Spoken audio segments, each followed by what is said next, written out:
क्या आपको भी मैथ्स में अच्छा स्कोर करना है? तो मैथ्स में अच्छा स्कोर करने के लिए आपको ना ज़्यादा से ज़्यादा फॉर्मूलाज रिवीजन करने होते, क्वेश्चंस को सॉल्व करना होता है। तो मैं आज आप लोगों को मैथमेटिक्स की ऐसी फॉर्मूला चीट शीट देने वाला हूँ हर एक सब्जेक्ट की। अगर आपने इसको एक बार देख लिया तो इसके बाद में ना आपको ना कुछ भी और देखने की ज़रूरत नहीं है। बस आप एकदम से सही वीडियो के ऊपर आ चुके हो, बस इसे ध्यान से सुन लो, आप हर एक चैप्टर के अंदर अच्छा स्कोर करने वाले हो। तो फिर चलिए हम लोग बिना टाइम वेस्ट के स्टार्ट करते हैं, लेकिन उससे पहले मेरा एक क्वेश्चन है। आप लोग कमेंट करके बताओ कि आप लोगों का टारगेट क्या है। देखते हैं कि किस स्टूडेंट का कितना टारगेट है, कि आप लोगों को 80 में से कितना स्कोर करना है। जैसे कि मैं चाहता हूं कि हर एक बच्चा 79 स्कोर करे। 1 मार्क्स इसलिए छोड़ देना चाहिए कि टीचर भी खुश हो जाए, चलो 80 आउट ऑफ 80 नहीं है। लेकिन आप लोगों का क्या टारगेट है कमेंट करके जरूर से बताना। तो फिर चलिए हम लोग इसे स्टार्ट करते हैं। तो सबसे फर्स्ट हम लोग चलते हैं, वो आते हैं हमारे पास में रियल नंबर। तो अब देखो रियल नंबर के अंदर जो सबसे पहला फॉर्मूला आता है वो आता है कि HCF into LCM of any two number is equal to product of their number. तो इसके ऊपर बेस्ड एक सीधा सा MCQ क्वेश्चन आ सकता है, तो इसको थोड़ा याद रखना। देन फिर इसके बाद में हमारे पास में नेक्स्ट आता है कि इरेशनल नंबर क्या होते हैं। इरेशनल नंबर वो होते हैं जो कि P/Q की फॉर्म में रिप्रेजेंट नहीं किए जाते। अब ये कौन से हो सकते हैं? √3 हो गया, पाई हो गया, √7 हो गया, और यहाँ पर एक E भी होता है जो कि एक कांस्टेंट होता है, और यहाँ पर आयोटा होता है जो भी एक कांस्टेंट होता है। तो ये सब जो होते हैं जो कि P/Q की फॉर्म में नहीं आते उनको कहा जाता है इरेशनल।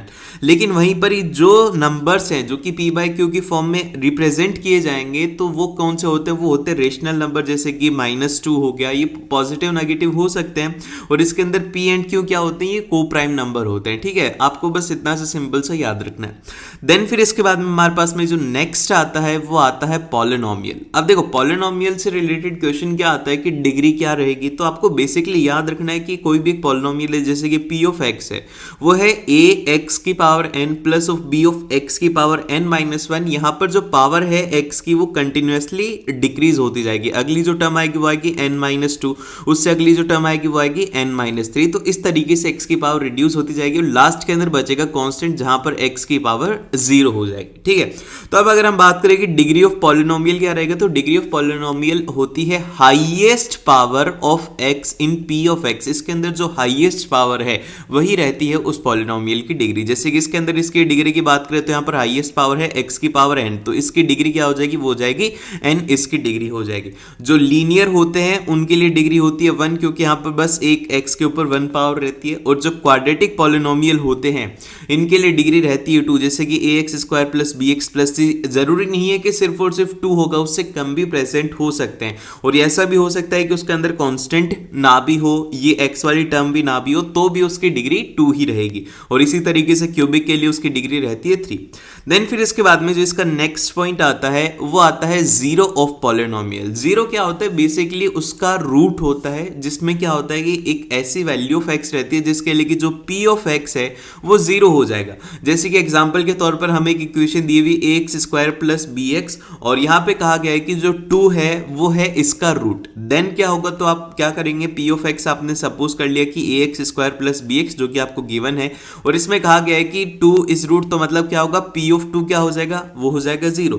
तो आपको p ऑफ 2 निकालने के लिए क्या करना है कि ये जो p ऑफ x था इसमें सारी जगह पे जहां पर भी आपको x दिख रहा है वहां पर आपको क्या कर देना है? 2 पुट कर देना। आपने 2 पुट किया और इसको सॉल्व कर देना। ये यहां पर आ जाएगा 4a plus of 2b is equal to 0। ठीक है, इस तरीके से आपको इसे सॉल्व करना है। देन अगर बात करें कि कितने नंबर ऑफ जीरोस हो सकते हैं, तो नंबर ऑफ जीरोस निकालने का एक तरीका होता है कि आप ग्राफ्स को देख करके भी निकाल सकते हो। जैसे कि अगर ग्राफ गिवन है तो उससे देख करके निकाल सकते हो। ये है हमारे पास में एक p ऑफ x का ग्राफ गिवन है, तो इसमें जितने टाइम पर वो x एक्सिस को टच करेगा तो वहां पर क्या हो रहा है? आप ध्यान से देखो कि x एक्सिस को टच कर रहा है तो यहां पर y की वैल्यू क्या है? y की वैल्यू है 0। तो y क्या है यहां पर? वो है p ऑफ x, और यहां पर जितनी भी टाइम x को टच कर रहे हैं वहां पर p ऑफ x 0 हो रहा है। मतलब क्या है कि ये जो पॉइंट है दोनों, इनके ऊपर y की वैल्यू 0 है, तो ये क्या हो गए? ये हो गए इसके रूट हो गए। तो आपको याद रखना है कि जितने टाइम x एक्सिस को टच करेगा उतने उसके नंबर ऑफ ऑफ रूट्स रहेंगे, ठीक है। देन फिर इसके बाद में नेक्स्ट जो नोट है ये बहुत ही ज्यादा इंपॉर्टेंट है कि नंबर ऑफ जीरोस जो हैं उसके लेस देन और equal two degree of polynomial होते हैं। इसका मतलब क्या होता है कि अगर हमारे पॉलिनोमियल की डिग्री क्या है, उसकी डिग्री है 2, ठीक है, उसकी डिग्री है 2, तो उसके नंबर ऑफ रूट की अगर मैं बात करूं, नंबर ऑफ रूट जो रहेंगे हमारे पास में वो रह सकते हैं 2, मैक्सिमम 2 रह सकते हैं, हो सकता है 1 भी और हो सकता है 0 भी हो, लेकिन 2 से ज्यादा नहीं होंगे। ये बात अपने दिमाग में रख लेना। देन फिर इसके बाद में जो हमारे पास में नेक्स्ट पॉलिनोमियल आता है वो आता है क्वाड्रेटिक पॉलिनोमियल। अब क्वाड्रेटिक पॉलिनोमियल की बेसिक जो इक्वेशन है स्टैंडर्ड फॉर्म रहती है वो रहती है p of x is equal to ax square plus bx plus constant. यहां पर a 0 नहीं हो सकता। अगर a 0 हो जाएगा, एक बार केस ले लेते हैं कि 0 हो जाएगा, तो ये जो x स्क्वायर वाली टर्म है ये 0 हो जाएगी plus of bx plus of constant. तो यहां पर क्या हो जाएगा, एक लीनियर फॉर्म में आ जाएगी, लेकिन हमें इसे क्वाड्रेटिक रखना है इसीलिए a की वैल्यू 0 नहीं हो सकती और बाकी की वैल्यू 0 हो सकती है। और यहां पर जो डिस्क्रिमिनेंट होता है उसको रिप्रेजेंट किया जाता है b स्क्वायर माइनस 4ac। ये बहुत ही ज्यादा इंपॉर्टेंट है क्योंकि उसके ऊपर बेस्ड सीधा क्वेश्चन आ सकता है, ठीक है। तो आपको इसमें 3 चीजें याद रखनी है। सबसे पहला ये कि अगर d की वैल्यू 0 से बड़ी होगी तो इसका केस ये रहेगा कि इसके पास में 2 डिफरेंट रूट रहेंगे, 2 डिस्टिंक्ट रूट विल एग्जिस्ट, और इसका ग्राफ कुछ इस तरीके से रहने वाला है क्योंकि 2 बार इसको टच कर रहा है तो इसके 2 रूट रहेंगे। देन फिर इसके बाद में अगर d की वैल्यू लेस देन 0 हो जाती है तो इस केस के अंदर क्या होगा कि इस केस के अंदर कोई भी रियल वैल्यू एग्जिस्ट नहीं करने वाली, ये इसका ग्राफ एक्स एक्सिस को कहीं पर भी टच नहीं कर रहा। देन फिर इसके बाद में जिसकी थर्ड वैल्यू आती है वो आती है कि d की वैल्यू अगर क्या हो जाए, वो हो जाए 0। तो इस केस के अंदर क्या होता है कि रियल और इक्वल रूट एग्जिस्ट करते हैं, रियल और इक्वल रूट एग्जिस्ट करते हैं। इस केस के अंदर ये जो पॉइंट है ये बताता है कि यहां पर एक रूट है जिसके लिए कि इसके दोनों के दोनों रूट इक्वल हो जाएंगे। देन फिर इसके बाद में हमारे पास में नेक्स्ट जो आता है वो आता है क्यूबिक पॉलिनोमियल। तो क्यूबिक पॉलिनोमियल क्या है? क्यूबिक पॉलिनोमियल एक बेसिक इक्वेशन है ax cube plus bx square plus cx plus d, और यहां पर a 0 नहीं हो सकता। तो इस केस के अंदर क्या होगा कि ये इसका ग्राफ इस तरीके से होता है कि x एक्सिस को कितने टाइम टच करता है, 3 टाइम टच करता है, ठीक है। फर्स्ट रूट नेगेटिव हो सकता है, सेकंड रूट 0 हो सकता है, थर्ड रूट पॉजिटिव हो सकता है। इस तरीके से इसका हमारे पास में रहता है क्यूब का ग्राफ। देन फिर इसके बाद में चलते हैं हम नेक्स्ट की तरफ, जो कि आता है हमारे पास में pair of linear equation in 2 variable. अब देखो इस चैप्टर से क्वेश्चन ये आता है कि आपको कोई भी 2 इक्वेशन दे दी जाएंगी, जैसे कि इक्वेशन गिवन है ax plus b1y plus of c1 is equal to 0 और a2x plus b2y plus of c2 is equal to 0, ठीक है। ये आपको गिवन है। तो आपको करना क्या है, यहाँ पर a b c की वैल्यू अलग अलग निकाल लो एक तरफ करके और आप ऐसे लिख लेना। फिर इसके बाद में आपको वैल्यूज कंपेयर करनी है कि a1 अपॉन a2 और b1 अपॉन b2 अगर अनइक्वल रहते हैं, उनमें कोई भी रिलेशन नहीं है, तो ऐसे अगर रहेगा तो उसके लिए यूनिक सॉल्यूशन रहेगा और वो जो लाइन का नेचर है वो रहेगा इंटरसेक्टिंग लाइन। और फिर इसके बाद में आता है कि कोई भी सॉल्यूशन नहीं है, तो इसके लिए क्या होगा कि एक ऐसी कंडीशन है कि a1 upon a2 is equal to b1 upon b2 पर वो c1 अपॉन c2 के बराबर नहीं रहेंगे। तो इस केस के अंदर कोई भी सॉल्यूशन नहीं होगा और ये जो लाइन होंगी ये होंगी पैरेलल लाइन, और इनका जो नेचर रहेगा वो रहेगा इनकंसिस्टेंट, इनका नेचर रहने वाला है। देन फिर इसके बाद में हम लोग बात करते हैं, वो करते हैं इनफाइनाइटली सॉल्यूशन की, उनके बहुत सारे सॉल्यूशन है। तो वो कौन सी लाइन होती है, उसके लिए आपको करना होता है a1 upon a2 is equal to b1 upon b2 is equal to c1 upon c2। तो ऐसी जो लाइंस होती हैं उनको कहा जाता है कोइंसिडेंट लाइन, जिनके लिए कि इनफाइनाइट सॉल्यूशन होता है। देन फिर अगर आपको वैल्यू ऑफ x निकालनी, जैसे कि ये 2 इक्वेशन है, तो इनमें अगर आपको x की वैल्यू निकालनी है तो इसके लिए 2 तरीके होते हैं। सबसे फर्स्ट तरीका होता है बाय सब्स्टिट्यूशन। इसका मतलब क्या होता है कि ये जो हमारी फर्स्ट इक्वेशन है और ये सेकंड इक्वेशन है, इन दोनों में से किसी में से x की वैल्यू निकालो और इसमें से पुट कर दो, जो भी आसान है उसकी निकाल करके दूसरे में पुट कर दो। तो यहाँ पर दिया हुआ है x plus 2y is equal to 3, तो यहाँ से हम बहुत ही आसानी से कर सकते हैं। 2y को इधर ट्रांसफर किया तो x की वैल्यू होगी x is equal to 3 minus 2y। अब ये जो x की वैल्यू है इसको उठा करके हम फर्स्ट इक्वेशन के अंदर रख सकते हैं 7 इंटू 3 माइनस 2y और minus of 15y is equal to 2, और एक तरफ y रहेगा और यहाँ से आपके पास में y की वैल्यू कैलकुलेट कर लेंगे। जब y की वैल्यू आ जाएगी तो उसको इस इक्वेशन के अंदर रख करके x की वैल्यू आ जाएगी। इस तरीके से एक तरीका होता है ये जिससे कि आप सॉल्व कर सकते हो। अब जो दूसरा तरीका है वो है बाय एलिमिनेशन। अब देखो एलिमिनेशन के अंदर क्या होता है कि आप कोई एक पूरी टर्म को कैंसिल कर देते हो, या तो आप पूरी पूरी x की टर्म को कैंसिल कर दोगे या फिर आप पूरी पूरी y की टर्म को कैंसिल कर दोगे। तो यहाँ पर दो इक्वेशन गिवन है, x plus 3y is equal to 6 और दूसरी इक्वेशन गिवन है 2x plus 3y is equal to 12। तो आपको यहाँ पर कॉमन दिख रहा होगा कि ये 3y और 3y है, तो आपके दिमाग में आना चाहिए कि हम इनको आसानी से कैंसिल कर सकते। तो हम क्या करेंगे कि जो इक्वेशन फर्स्ट है उसको सेकंड में से सब्ट्रैक्ट करेंगे, सेकंड को फर्स्ट में से जब सब्ट्रैक्ट करेंगे तो 3y से 3y कैंसिल आउट हो गया और यहाँ पे बचा x और x की वैल्यू आ गई x इज इक्वल टू 6। अब x इज इक्वल टू 6 आप चाहो तो सेकंड में पुट कर दो या फिर आप चाहो तो फर्स्ट में पुट कर दो, वहां से आपके पास में y की वैल्यू आ जाएगी। तो जो भी आपको तरीका सही लगे एग्जाम के अंदर वो उससे आपको एग्जाम में सॉल्व कर देना है।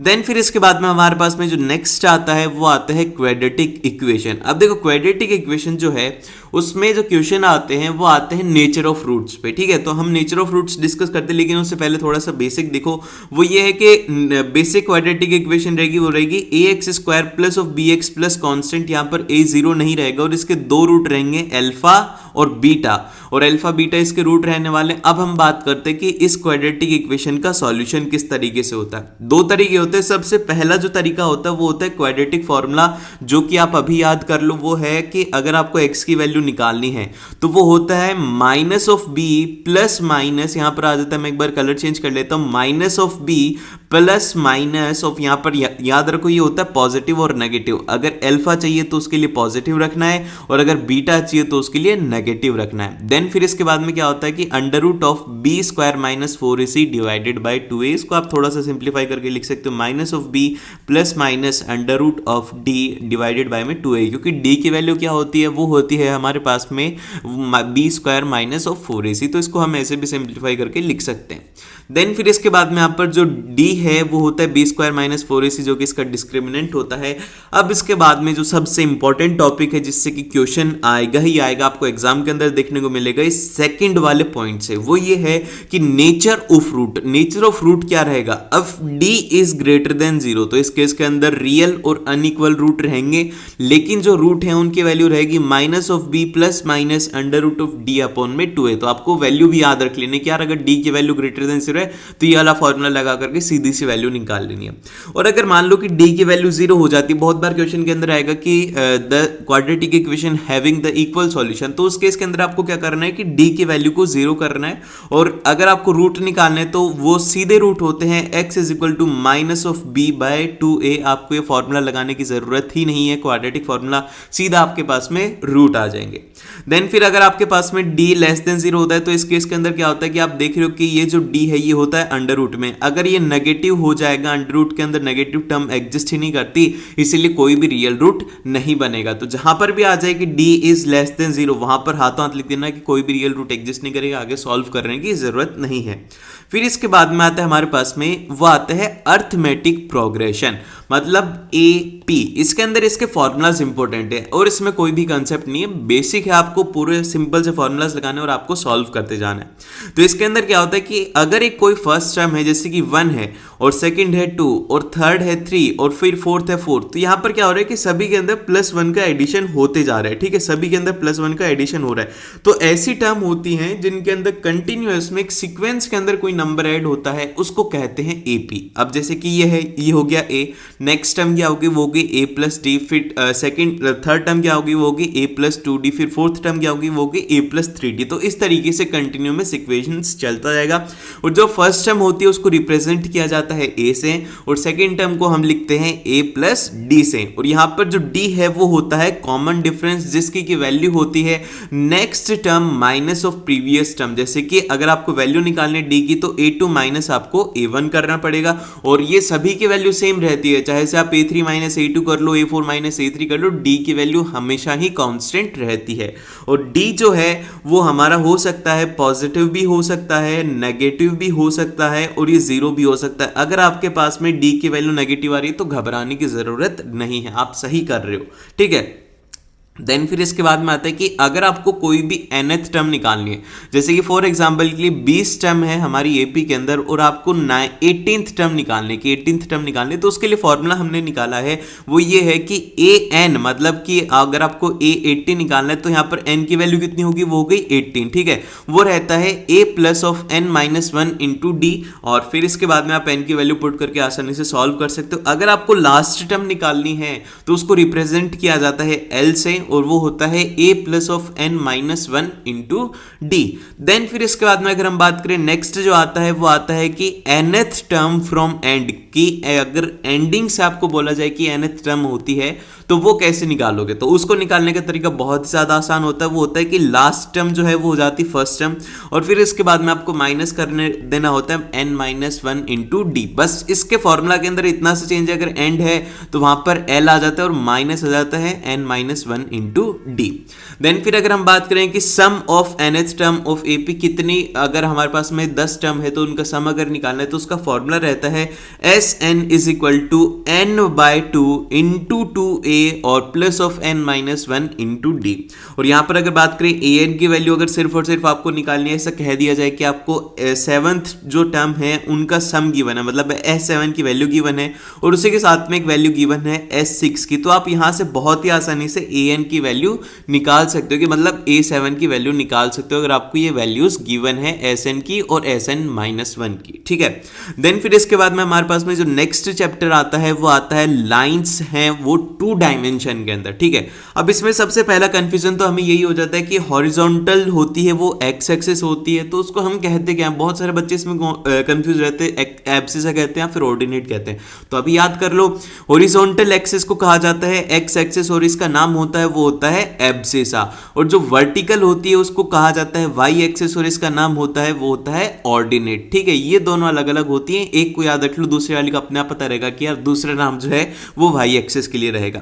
देन फिर इसके बाद में यहाँ पर आता है वो आता है डिस्टेंस फार्मूला। अब देखो डिस्टेंस फार्मूला किसके बीच में लगाया जाता है कि एक पॉइंट कोई भी पी है यहाँ पर और एक कोई दूर पॉइंट है क्यों, और इनके कोऑर्डिनेट्स हमें गिवन है, तो इनके बीच की जो डिस्टेंस है वो हम निकाल सकते हैं इस फार्मूला से। वो होता है अंडर रूट में x2 माइनस ऑफ x1 का square plus of y2 minus of y1 का स्क्वायर, की जो नेक्स्ट पॉइंट है उसमें से आपको प्रीवियस पॉइंट की वैल्यूज को सब्ट्रैक्ट करके आपके पास में डिस्टेंस की वैल्यू आ जाएगी।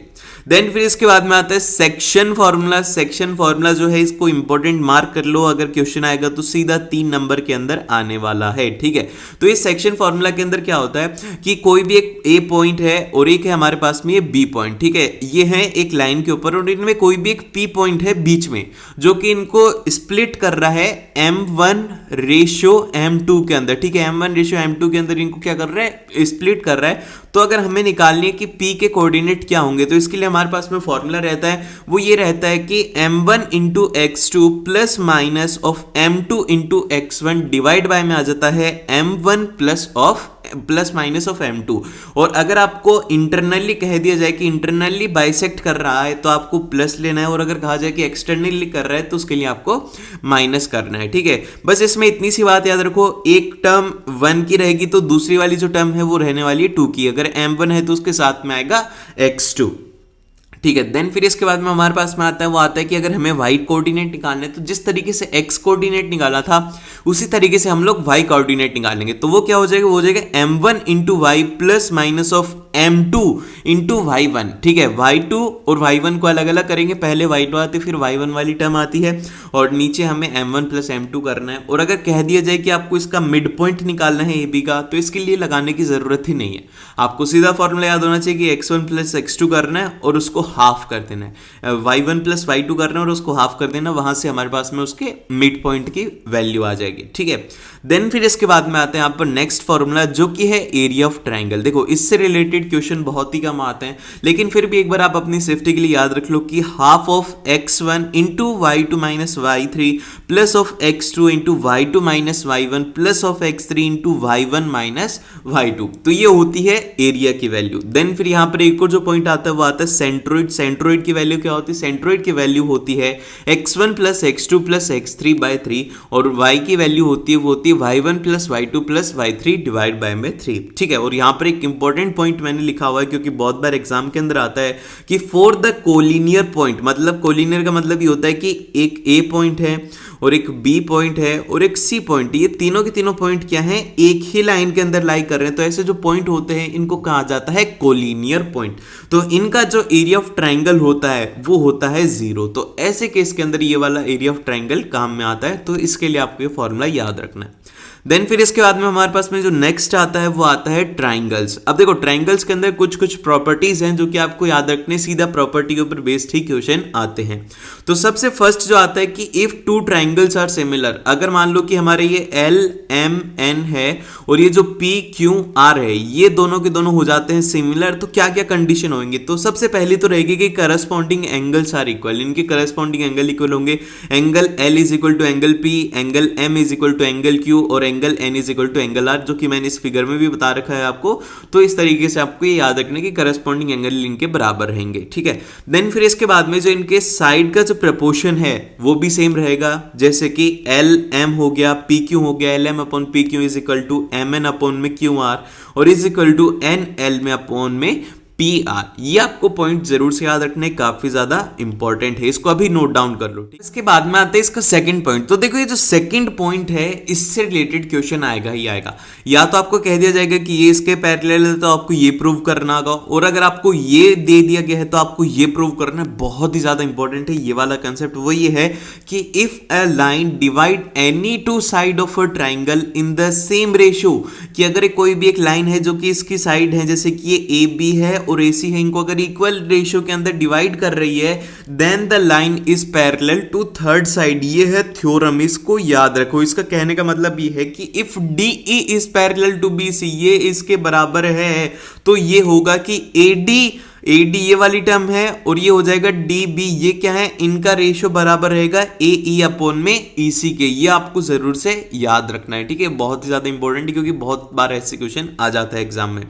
देन फिर इसके बाद में आता है हमारे पास में वो आते हैं सर्कल्स। अब देखो सर्कल से रिलेटेड आपको एक तो पॉइंट ये याद रखना है कि एक पॉइंट है अगर P, तो इसके ऊपर सिर्फ और सिर्फ एक टेंजेंट ही बनने वाली है। एक पॉइंट के ऊपर सिर्फ और सिर्फ एक टेंजेंट ही एग्जिस्ट करेगी। ठीक है, देन फिर इसके बाद में नेक्स्ट जो आता है कि the length of tangent drawn from an external point to a circle are equal, कि अगर हमारे एक एक्सटर्नल पॉइंट है R जो कि इससे दूर है और इससे अगर हम इसके ऊपर टेंजेंट ड्रॉ कर रहे हैं ये दोनों, तो इनमें क्या होगा कि इनकी लेंथ बराबर रहेगी RP is equal to RQ। Then फिर इसके बाद में इसका नेक्स्ट पॉइंट आता है कि there are only two tangent that can be drawn from a point outside the circle. अगर एक पॉइंट P है, इससे दो टेंजेंट ड्रॉ कर रहे हैं तो आप बस दो ही टेंजेंट ड्रॉ कर सकते हो, T1 और T2 पॉइंट के ऊपर, इससे ज्यादा ड्रॉ नहीं होती है। और अगर ये T1 पॉइंट होता तो इसके ऊपर सिर्फ और सिर्फ एक ही टेंजेंट एग्जिस्ट करती है। इतना आसान है, आपको इतना अच्छे तरीके से मैंने रिवीजन कराया। तो इसी बात के ऊपर मेक श्योर कि आप इस वीडियो को लाइक करो और अपने दोस्तों के साथ में इसे जरूर से शेयर कर देना, ताकि मेरे को भी खुशी मिलेगी और आपके फ्रेंड का भी हेल्प हो जाएगी। देन फिर इसके बाद में हमारे पास में आती है वो आती है ट्रिग्नोमेट्री। अब देखो ट्रिग्नोमेट्री के जितने भी फॉर्मूलाज है ना, उनको याद रखना बहुत ही ज्यादा आसान है। आपको लग रहा होगा टफ है, लेकिन बहुत ही ज्यादा आसान है। जैसे कि अगर मैं बात करूं ट्रिग्नोमेट्री रेशियो के अंदर, वो होता है, ये टेबल याद रख लो, ये होती है PBP और ये हो जाता है HHB। इसका मतलब ये होता है, आपको याद रखना है कि पंडित बद्री प्रसाद हर हर बोले। आप यहां पर पंडित का P ले लो, बद्री का B ले लो, प्रसाद का P ले लो, हर हर का H और B ले लो। तो ये टेबल बन गई हमारी। और इसके अंदर जब आप इस टेबल को बना लोगे तो ये जो P/H रहता है ये होता है साइन थीटा, और B/H रहता है वो रहता है कॉस थीटा, और टेन थीटा की वैल्यू रहती है वो रहती है P/B। ये बहुत ही ज्यादा आसान हो गया। और उसी के साथ में अगर आपको कॉसेक वगैरह की वैल्यू निकालनी है तो कॉसेक के लिए क्या याद रखो, कॉसेक जो है उसको क्या चाहिए होगा, C के साथ में आपको हमेशा S लगा देना है। तो कॉसेक हो गया, तो आप इसको लिख सकते हो cosec theta is equal to 1 upon में साइन थीटा, और इसकी वैल्यू हो जाएगी H/P। और अगर बात करें सेक थीटा, तो सेक के लिए यहां पर ऐसा रहे तो आपको यहां पर कॉस लगा देना होगा, तो वो हो जाएगा 1 अपॉन में cos theta is equal to H upon में B। और अगर बात करें कॉट थीटा की, तो कॉट थीटा के लिए ऐसा कुछ भी नहीं होता, इसके लिए होता है 1 अपॉन में टेन थीटा, और इसकी वैल्यू हो जाती है B/P। बहुत ही ज्यादा आसान था ये। ठीक है, इस तरीके से आपको याद रखना है। ठीक है, अगर आपको कोई क्वेश्चन सॉल्व नहीं हो रहा तो इसका मतलब ये है कि आप उसमें पाइथागोरस थ्योरम नहीं लगा पा रहे हो। तो हर एक क्वेश्चन के अंदर आपको ध्यान से देखना है कि अगर वो सॉल्व नहीं हो रहा तो कहीं वहीं पर पाइथागोरस थ्योरम तो नहीं लग रही। वो होता है हाइपोटेनियस के square is equal to base का स्क्वायर प्लस ऑफ परपेंडिकुलर का स्क्वायर, ये रहती है हाइपोटेनियस थ्योरम।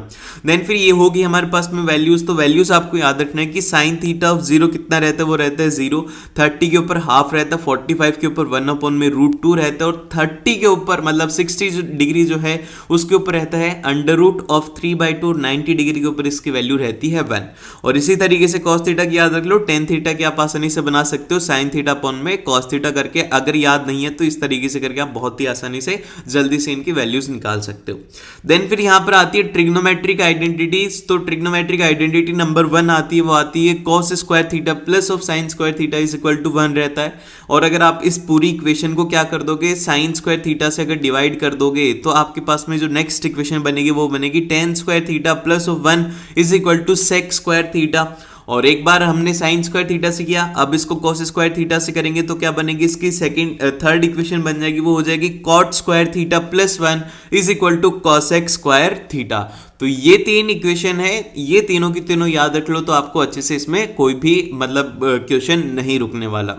इसके बाद में आता है हमारे पास में हाइट एंड डिस्टेंस। तो देखो हाइट एंड डिस्टेंस के अंदर बेसिकली 2 चीजें याद रखनी है, एक तो है एंगल ऑफ एलिवेशन और एक है एंगल ऑफ डिस्पर्सन। तो देखो दोनों एक ही चीज होती है। एग्जाम के अंदर अगर एंगल ऑफ डिस्पर्सन आए तो मतलब क्या है कि ऑब्जेक्ट को कहीं ऊपर से देखा जा रहा है, ठीक है, वो होता है एंगल ऑफ डिस्पर्सन। और अगर नीचे से देखा रहा है तो वहां पर आता है एंगल ऑफ एलिवेशन, ठीक है। ये है बहुत ही बेसिक, ये आपको पता होना चाहिए। अब जो काम की बात है वो है ये कि अगर आपसे कहा जाए कि कोई भी हाइट ऑफ ऑब्जेक्ट अगर निकालनी है, जैसे कि फॉर एग्जाम्पल के लिए यहाँ पे क्या है कि यहाँ पर एक h हाइट की एक बिल्डिंग है जिसके ऊपर की एक y हाइट का फ्लैग लगा हुआ और आपसे बोला गया कि इसकी लेंथ बताओ और अल्फा और बीटा की आपको वैल्यू दे दी गई, तो आपको किस तरीके से इसको सॉल्व करना है। तो बेसिकली आपको यहाँ पर 2 इक्वेशन बनानी होंगी। एक इक्वेशन बनेगी इस ट्रायंगल के लिए जिसके अंदर एंगल क्या है, वो है अल्फा। तो यहाँ पे हम इसको लिख देंगे, वो लिख देंगे tan of alpha is equal to h upon में x। देन फिर इसी तरीके से हम दूसरे वाला जो हमारा ट्रायंगल था, ये वाला बड़े वाला ट्रायंगल, इसके अंदर हम लिखेंगे tan of beta is equal to h plus y, क्योंकि ये टोटल हाइट ली जाएगी इसके अंदर, क्योंकि परपेंडिकुलर ये होता है और बेस ये है, तो यहां पर ये हो जाएगा परपेंडिकुलर अपॉन में बेस। तो इस तरीके से 2 इक्वेशन बनेगी और आप इसको बहुत ही आसानी से सॉल्व कर सकते हो। देन फिर इसके बाद में आते हैं यहां पर एक बहुत फेमस क्वेश्चन ये रहता है कि इसके अंदर कोई भी एक ऑब्जेक्ट है, जैसे कि एक ऑब्जेक्ट पहले ए पॉइंट पर था, फिर बी पॉइंट के ऊपर था, उसके एंगल ऑफ एलिवेशन दिया हुआ है, या फिर बोल दिया जाएगा कि कार ट्रेवल कर रही है। तो ऐसे केस के अंदर क्या होता है कि हमें कंफ्यूजन होता है कि कौन से वाला एंगल बड़ा होगा, कौन से वाला छोटा होगा। तो सबसे पहले तो कंफ्यूजन ये दूर करो कि ना जो इसके पास में एंगल होगा, जो कि इसके बेस के पास में एंगल होगा ना, वो होगा हमेशा बड़ा। तो बीटा जो है वो ऑलवेज ग्रेटर देन अल्फा रहेगा। और फिर आपको अब इक्वेशन किस तरीके से बनानी है, आपको सबसे पहले तो बनाना होगा कि ये जो ओवरऑल बड़े वाला ट्रायंगल है जिसके अंदर की जो एंगल है अल्फा, तो आप यहां पर लिखेंगे tan of alpha is equal to हो जाएगा h अपॉन में x प्लस 10, क्योंकि टोटल बेस इसके अंदर वेरिएबल है। और वहीं पर अगर बात करें बीटा के अंदर, तो बीटा के अंदर आपको बेस की कोई भी वैल्यू दी हुई रहेगी, वो रहेगी यहाँ पर tan of beta is equal to h upon में यहाँ पर 10 आएगा, x नहीं आएगा, यहाँ पे 10 आएगा, इसको करेक्ट कर लेना, ठीक है।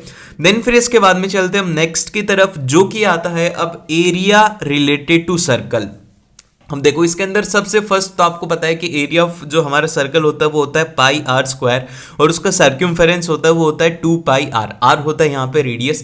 तो अब इसके बाद में जो इंपॉर्टेंट है वो ये है कि जैसे कि ये हमारा सर्कल है और इसमें हमने कि सेक्टर मार्क कर रखा है, आपको दिख रहा होगा ग्रीन कलर का, तो इसका एरिया क्या होगा। तो इसका जो एरिया रहता है कोई भी सेक्टर का, वो रहने वाला है हमारे पास में थीटा अपॉन 360 डिग्री। मतलब थीटा इसका कोई भी एंगल होगा कि ये 60 डिग्री की आर्क है या फिर ये 80 डिग्री की आर्क है, जितने भी डिग्री की आर्क है वो यहां पर थीटा की वैल्यू रखेंगे, फिर 360 से डिवाइड करके पाई आर स्क्वायर से जब मल्टीप्लाई करेंगे तो इस सेक्टर का पूरे का एरिया आ जाएगा। और वहीं पर अगर हमें ये जो रेड वाला मार्क्ड है, इसकी अगर हमें मान लो कि ये निकालना है कि इसकी लेंथ कितनी है, लेंथ ऑफ आर्क कितनी है, तो वो हम निकालेंगे इसी तरीके से थीटा अपॉन में 360 और टोटल कितना है वो है 2 पाई आर से मल्टीप्लाई कर दे। बहुत ही ज्यादा आसान था, इसके अंदर बस 3 से 4 फॉर्मूला है और आपका ये चैप्टर क्लियर। देन फिर इसके बाद में जो नेक्स्ट चैप्टर आता है जिसके अंदर सबसे ज्यादा फॉर्मूलाज हैं वो है हमारा सरफेस एरिया एंड वॉल्यूम। अब देखो इसमें ना तीन चीजें आपको याद रखने, एक तो लेटरल सरफेस एरिया जो कि आप कर्व्ड सरफेस एरिया भी बोलते हो, और उसी के साथ में टोटल सरफेस एरिया और उसकी वॉल्यूम। बस तीन चीजें अगर किसी की याद है तो फिर आपसे कोई भी क्वेश्चन गलत नहीं होगा। तो सबसे फर्स्ट अगर मैं बात करूं, यहां पर क्यूब है तो क्यूब के अंदर सारी साइड्स इक्वल होती है, तो इसका जो लेटरल सरफेस एरिया है वो होता है 4a², और अगर बात करें टोटल सरफेस एरिया वो होता है 6a², और वहीं पर अगर इसकी वॉल्यूम की बात करें तो इसकी वॉल्यूम होती है a³ की, मतलब इसकी कितनी कैपेसिटी होती है वो होती है a³, और अगर इसके डायगोनल की बात करें वो होता है √3 × a। ठीक है, ये चार चीजें आपको इसमें याद रखने। इसी तरीके से क्यूबॉइड जो है, क्यूबॉइड के अंदर डिफरेंस ये होता है कि इसके अंदर लेंथ अलग होती है, ब्रेथ अलग होती है और हाइट अलग होती है, सब कुछ अलग होता है। तो इसका जो लेटरल सरफेस एरिया है वो रहेगा हमारे पास में 2 × लेंथ प्लस ब्रेथ × हाइट, और इसी तरीके से टोटल सरफेस एरिया है वो रहेगा 2 × LB + BH + LH। ये रहेगा पूरा उसका टोटल सरफेस एरिया। मतलब लेटरल सरफेस एरिया के अंदर क्या है कि ये जो दीवार हैं ये बस 4 दीवार हैं, ऊपर की और नीचे की दीवार को इंक्लूड नहीं करना है। तो वो अब इसके बाद में यहाँ पर जो नेक्स्ट इसकी वॉल्यूम आती है, वॉल्यूम के लिए आपको क्या करना है कि लेंथ × ब्रेथ × हाइट कर देना, वहां से इसकी वॉल्यूम आ जाएगी। और एक बात यहाँ पर इंपॉर्टेंट आप मार्क करके लिख लो कि जो ये लेटरल सर्फेस एरिया और कर्व्ड सर्फेस एरिया होता है ये होता है मीटर स्क्वायर में, और अगर यूनिट नहीं दी हुई है क्वेश्चन में तो आपको लिखना होगा यूनिट स्क्वायर, क्योंकि इसका जो नंबर है वो रहता है हाफ मार्क्स रहता है कि अगर आप यूनिट लिखते हो नहीं लिखते, और अगर आंसर सही निकाल रहे हो यूनिट नहीं लिख रहे तो वहां पर गलती हो सकती है। और जो वॉल्यूम की रहेगी वो रहेगी मीटर क्यूब। लास्ट के अंदर आंसर में लगा देना कि 70 मीटर क्यूब, 60 मीटर क्यूब, इस तरीके से आपको ये करना है। देन फिर इसके बाद में हम चलते नेक्स्ट की तरफ, लेकिन उससे पहले यहाँ पर है डायगोनल की वैल्यू क्या रहती है, वो रहती है L² + B² + H² का स्क्वायर रूट रहेगा। देन फिर इसके बाद में हमारे पास में जो नेक्स्ट आता है वो आता है यहाँ पर राइट सर्कुलर सिलेंडर। अब ये जो राइट सर्कुलर सिलेंडर है इसका जो लेटरल सरफेस एरिया रहेगा, मतलब कि इसके जो हम देख सकते हैं उसको यहाँ पर आपसे कह दिया जाएगा कि बेस को टॉप को पेंट नहीं करना और आपको उसके कर्व्ड सरफेस एरिया को पेंट करना है, तो वो याद होना चाहिए 2πRh। और टोटल सरफेस एरिया के अंदर क्या होगा कि सरफेस एरिया ऑफ बेस, ठीक है, बेस का मतलब ये तो टॉप है, ये टॉप है, और उसी के साथ में जो बेस है इसका एरिया भी ऐड कर दिया जाता है। इसका एरिया क्या होगा, ये है सर्कुलर में, तो सर्कुलर का एरिया क्या होता है भैया, वो होता है πr², तो इनका भी हो जाएगा πr² दोनों का, तो 2πr² इसमें एडिशनल ऐड करना होता है। तो ओवरऑल जो टोटल सरफेस एरिया बनेगा वो बनेगा 2πr × h + r। ठीक है, ये आपको याद रखना। देखो ये जो फॉर्मूलाज हैं इनके ऊपर ही बेस्ड डायरेक्ट क्वेश्चन आते हैं, और अगर फॉर्मूलाज याद नहीं है तो गलती होने के चांसेस बहुत ज्यादा होते हैं।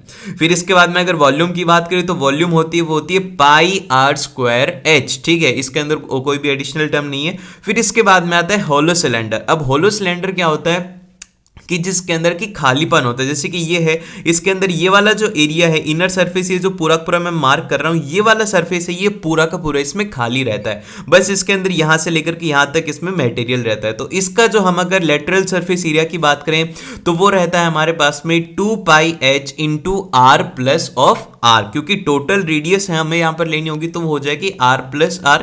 देन फिर टोटल सरफेस एरिया की अगर बात करें तो वो हो जाता है 2πr r + r इंटू, यहां पर देखो h + r - r रहता है। ठीक है, देन फिर यहां पर वॉल्यूम है, वॉल्यूम का नया फॉर्मूला है वो ये है πh × R² - r²। देन फिर यहां पर हमारे पास में आता है वो आता है स्फीयर। स्फीयर मतलब क्या होता है, बॉल का basically total surface area, lateral surface area दोनों एक ही रहता है, क्योंकि उसको आप देखोगे तो और कोई सा भी सरफेस नहीं है उसके पास में। ऐसा नहीं है कि जिसके ऊपर की पेंट किया जाए तो उसमें से कुछ इंक्लूड। एक बॉल के अंदर क्या होता है, बस टोटल सरफेस एरिया और कर्व्ड सरफेस एरिया सेम रहता है, जो कि होता है 4πr², और इसकी जो वॉल्यूम होती है वो होती है हमारे पास में 4/3πr³। और वहीं पर अगर मान लो कि एक स्फीयर है जिसके अंदर की ये जो बाहर वाला एरिया है और एक उसके अंदर एक छोटी सी बॉल है और वो है अंदर से खोखली, तो आप बोल सकते हो होलो स्फीयर है। होलो स्फीयर का जो टोटल सरफेस एरिया होता है वो होता है हमारे पास में 4πr², क्योंकि जो टोटल हमें दिखेगा वो तो एक्सटर्नल रेडियस वाला ही तो दिखेगा, इसलिए ये आ गया।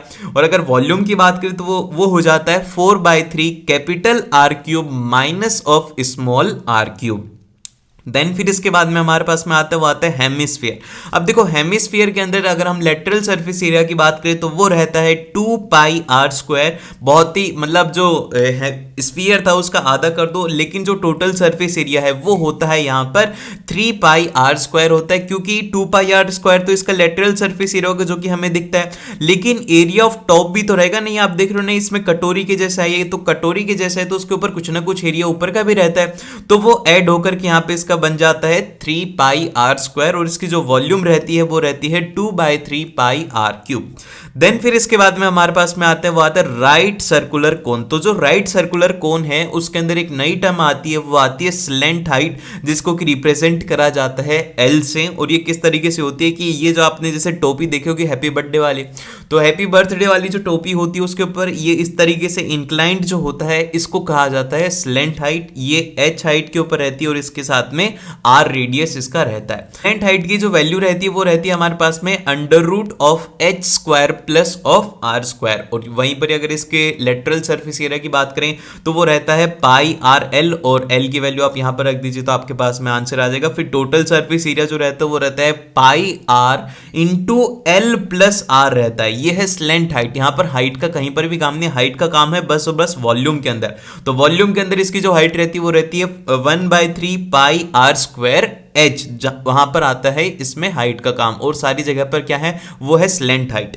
देन फिर इसके बाद में हमारे पास में आते हैं वो आते हैं स्टैटिस्टिक्स। अब देखो स्टैटिस्टिक्स के अंदर तीन चीजें इंपॉर्टेंट हैं, एक है मीन और दूसरा है मीडियन और तीसरा है मोड। ठीक है, ये तीनों की तीनों इंपॉर्टेंट है, इनके फॉर्मूलाज काफी ज्यादा इंपॉर्टेंट है। तो मीन जो है इसके अंदर एक तो है डायरेक्ट मेथड, जिसके अंदर कि आपको है ना सिंपल सा वैल्यूज निकालनी है। xi आपको जैसे कि गिवन होगा fi निकालना है, फिर उसके बाद में उसी से xi fi निकालना है और उसको आपको ऐड करके उसको सॉल्व करना। तो आपको करना क्या होगा, बेसिकली सभी को ऐड करो, xi fi को डिवाइड बाय कर दो fi से, तो आपके पास में उसका आंसर आ जाएगा। इसी का ही एक दूसरा मेथड होता है जो कि होता है एज्यूम्ड मीन। ये थोड़ा शॉर्टकट कहा जाता है इसको, ये शॉर्टकट है उसको निकालने का। तो बेसिकली करना क्या कि अगर आपको मीन निकालना है तो सबसे पहले आपको एज्यूम्ड मीन निकालना होगा और उसके साथ में आपको ऐड कर देना है DIFI divided by summation of fi, मतलब कि जो भी फ्रीक्वेंसी उसका समेशन, और यहां पर जो DI है वो रहता है xi माइनस ऑफ a, जो कि एक एज्यूम्ड मीन रहेगा। देन फिर इसके बाद में मीडियन का जो फॉर्मूला है वो रहता है यहाँ पर L, जो कि लोअर लिमिट रहती है क्लास की, और उसी के साथ में N जो है वो रहता है यहाँ पर समेशन ऑफ फ्रीक्वेंसी, जितनी भी फ्रीक्वेंसी उन सभी का सम, और यहाँ पर माइनस ऑफ CF क्या है, ये है क्यूमुलेटिव फ्रीक्वेंसी, और डिवाइडेड बाय में यहाँ पर आ जाता है F, और इनटू यहाँ पर H जो कि है यहाँ पर हायर लिमिट। और फिर इसी तरीके से हम अगर बात करें मोड की, तो मोड के अंदर क्या हो रहा है, वो हो रहा है L plus of F1 minus F0 divided by 2F1 minus F0 minus F2 into H। तो ये फॉर्मूला है, इनको याद रखो, वैल्यूज पुट करो, सीधा आंसर आएगा। और 2-3 क्वेश्चन इनके प्रैक्टिस करके जाना, सारे सही होंगे। और लास्ट जो फॉर्मूला है वो है इसका कि 3 median is equal to mode plus of 2 times of mean. ये जो फॉर्मूला है इसके ऊपर सीधा क्वेश्चन आएगा, आपको कह दिया जाएगा कि मीडियन की वैल्यू 10 है, मोड की वैल्यू 5 है, तो आप ये बताओ कि मीन की वैल्यू क्या रहेगी। तो इस तरीके के क्वेश्चन के लिए थोड़ा प्रिपेयर रहो, ये वाला अच्छे से याद रख लो। देन फिर इसके बाद में जो लास्ट चैप्टर आता है हमारा वो आता है प्रोबेबिलिटी। तो अब देखो प्रोबेबिलिटी जो है वो है यहाँ पर प्रोबेबिलिटी ऑफ एनी इवेंट जो है वो रहता है नंबर ऑफ फेवरेबल आउटकम की कितने हमारे फेवर में है, डिवाइडेड बाय में हमारे पास में रहता है कि टोटल नंबर ऑफ आउटकम कितना, मतलब कितनी पॉसिबिलिटी उसकी है। और अगर हम बात करें यहाँ पर probability of happening an event, जो कि PE डिनोट करता है, ये जैसे कि इवेंट क्या होते हैं, इवेंट ये होता है कि आपने कॉइन को टॉस कर रहे हो, आप डाइस को रोल कर रहे हो, तो ये सब क्या होते हैं, ये होते हैं इवेंट। और जैसे कि आपने जैसे कि कॉइन को टॉस करा, तो जब आप कॉइन को टॉस करोगे तो 2 सिचुएशन हो सकती है कि आपको हेड मिल जाए और आपको टेल मिल जाए। अगर आपको हेड मिलेगा तो आपका मतलब ये आ गया कि आपको हेड चाहिए, तो आपके लिए हेड ही तो होगा ना फेवरेबल, तो हेड हो जाएगा आपके लिए फेवरेबल। टोटल कितना हो जाएगा, वो हो जाएगा 2, तो ये आ जाएगी आपकी प्रोबेबिलिटी। और इसी तरीके से डाइस के अंदर बात करें तो डाइस के अंदर 6 चीजें आ सकती हैं, 1 से लेकर के 6 तक।